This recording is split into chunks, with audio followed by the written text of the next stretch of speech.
Yunus mesamal ki yenkin. Apabanje meyega a. Alok yem mahop meyong. Ning inkela aman.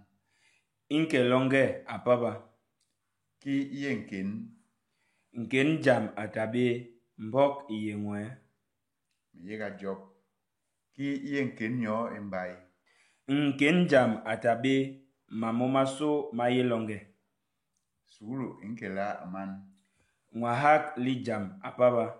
Sugulu iye inyu bayika. Jam jembeli. Dire aman. Uderek. Utombang. Meyega a ata.